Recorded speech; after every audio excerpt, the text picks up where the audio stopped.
মোমেন বান্দা যারা হবে, যারা আপনার রোজা রেখেছেন, আপনাদের পাশে দাঁড়িয়ে যাবে, আল্লাহর কাছে বলবে, রব্বুল আলামিন, আমি এই আব্দুল্লাহ সাইফুল্লাহ রোজা, এ আমাকে রেখেছিল, আমার সম্মান করেছিল, আমি রোজা, আমাকে রাখার পরে সে অন্যায় করে নাই, জুলুম করে নাই, নির্যাতন করে নাই, চুগলখড়ি করে নাই, কোনো প্রকার পাপ করে নাই, নামাজ কালাম ঠিক মতো আদায় করেছে। রব্বুল আলামিন আজ কঠিন মুসিবতের সময়, হিসাবের সময় আমি তার রোজা, আমি তার পক্ষে সুপারিশ করলাম, মেহেরবানি করে আপনি আমার সুপারিশটা কবুল করুন।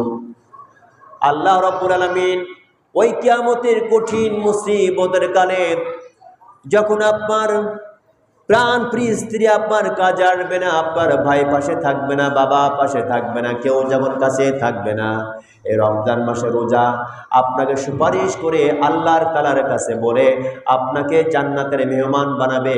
আল্লাহ পাক ওই রমজান রোজাকে, রোজার শাফাতকে আল্লাহ পাক কবুল করবে। কোন সুবহানাল্লাহ। রোজার সুপারিশকে আল্লাহ পাক কবুল করবে।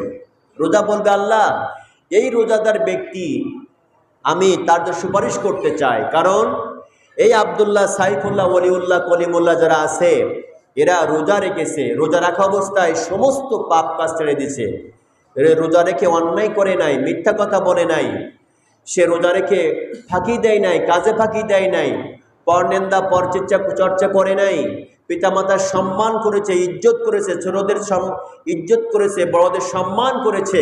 আল্লাহ সুতরাং আমি রোজা তার পক্ষে সুপারিশ করলাম, মেহেরবানি করে একে আপনি জাহান্নামে দিবেন না, জান্নাতে দেন।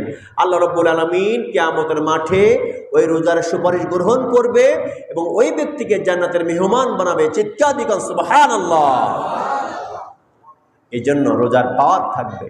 এটি এমন একটি ইবাদত, সম্পূর্ণ পাওয়ারফুল ইবাদত রমজানের রোজা।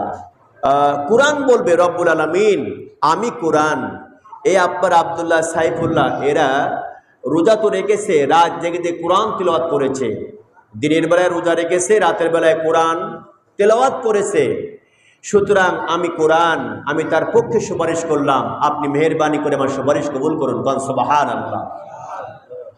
অর্থাৎ যখন আপনাকে কবরে নিয়ে যাবে, কবরের মধ্যে যখন রাখা হবে, মুনকার নকির ফেরেশতা পর্যন্ত যখন কাছে চলে আসবে, ওই সময় এই কুরআনুল কারীমকে সম্মান করার কারণে, তার পাঠ করার কারণে, তেলাওয়াত করার কারণে এই কোরআনটা কবরের মধ্য থেকে স্টার্ট হয়ে যাবে।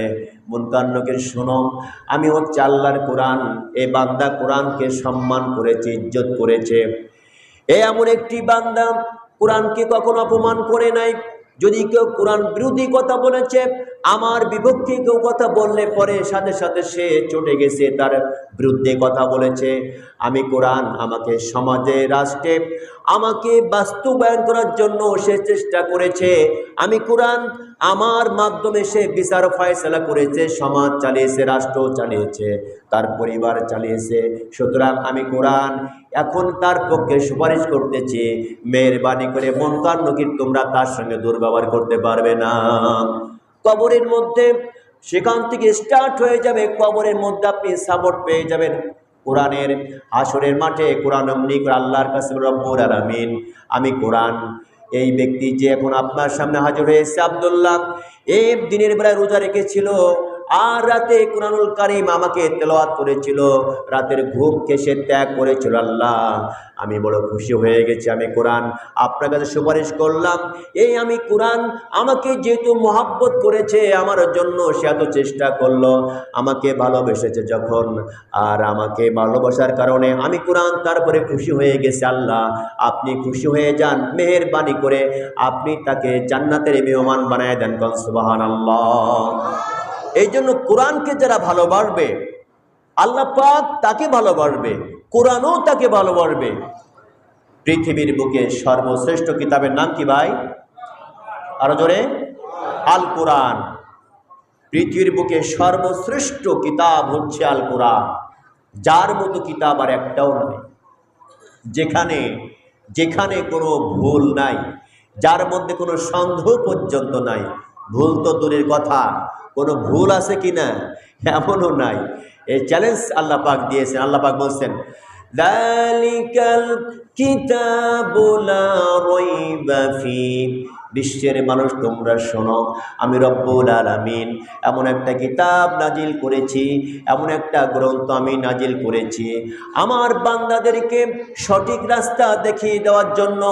আমার বান্দা কেমনে ব্যবসা করবে, কেমনে বাণিজ্য করবে, কেমনে তার দেশ চালাবে, অফিস আদালত চালাবে, রাষ্ট্র চালাবে, তার সমাজ চালাবে, পিতামাতার সম্মান কেমন হবে, গোটা একটা দেশের জন্য, একটা জাতির জন্য যা যা প্রয়োজন আমি রব্বুল আলামিন সব একটা গাইড বইয়ের মাধ্যমে জানিয়ে দিয়েছি।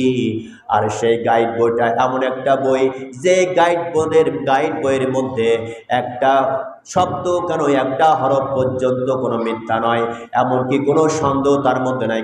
সুবহানাল্লাহ, লিল্লাহি তাকবীর। আল্লাহ পাক এমন একটা গাইড আমাদেরকে দান করেছেন, এমন একটা কিতাব আমাদেরকে দান করেছেন। আল্লাহ পাক চ্যালেঞ্জ করেছেন মানুষের কাছে যে তোমরা মনে করো কিতাবটা এমন তোমরা একটা বানাতে পারবা, তা বানাও দেখি, বানাও যদি কেউ পারো। আল্লাহ তাআলা বলেন ওয়া ইন কুনতুম ফি রাইবিম মিম্মা নাযালনা আলা আবদিনা ফাতু বিসূরাতিম মিন মিসলিহি আদউ শুহাদাআকুম মিন দুনিল্লাহি ইন কুনতুম সাদিকিন। আল্লাহ তাআলা বলেন শোনো দুনিয়ার মানুষ, আমি যে কুরআনুল কারীম নাজিল করেছি তোমাদের যদি সন্দেহ হয়, এর মধ্যে কোনো সন্দেহ আছে যদি মনে করো, তাহলে এক কাজ করো, তোমরা এমন একটা কিতাব রচনা করে আমাকে দেখাও তো দেখি, বাইর করো। আমি আমার নবীর প্রতি যে কিতাব নাজিল করেছি, আমি আল্লাহ পাক যে কুরআনুল কারীম তোমাদেরকে দিয়েছি, যদি তোমরা মনে করো এটা সঠিক না, সন্দেহ যদি হয়ে থাকে, তাহলে পরে এমন একটা কিতাব তোমরা বানাও দেখি, আল্লাহ পাক বলছেন। আর শোনো, তাম পৃথিবীতে তোমার যার যার মনে চায় সকলকে তোমরা সাহায্য নাও। একা যদি না পারো, পৃথিবী থেকে দামি দামি লোকদেরকে ডাকো, দামি দামি আলেমদেরকে ডাকো, তোমার যার যার মনে চায় তাদের ডেকে নাও। ডেকে নিয়ে আমার কোরআনের সাথে চ্যালেঞ্জ করে একটা আয়াত তোমরা তৈরি করো।